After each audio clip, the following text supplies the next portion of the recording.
But to the Greeks in Acts 17, the gospel was utter foolishness because they didn't have the right foundation. They didn't believe in one true God. They believed in many gods. They believed in a form of evolutionism. Paul initially preached the gospel to that group. It was utter foolishness because they did not have the right foundation.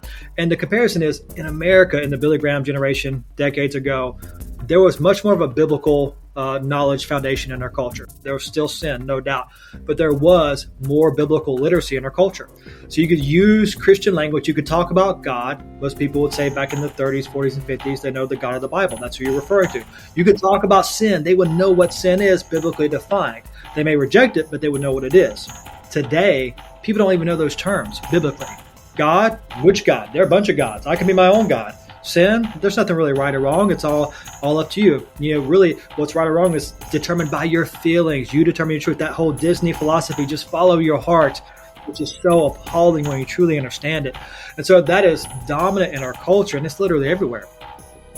Today, I think it's shifted a bit to where the social issues are the primary focus in our culture.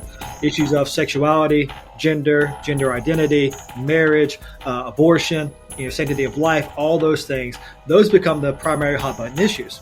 If you're going to give a biblical answer on gender, sexuality, marriage, value of human life, where do you go? Which biblical doctrines do you go to? They're all found in Genesis 1, 2, and 3.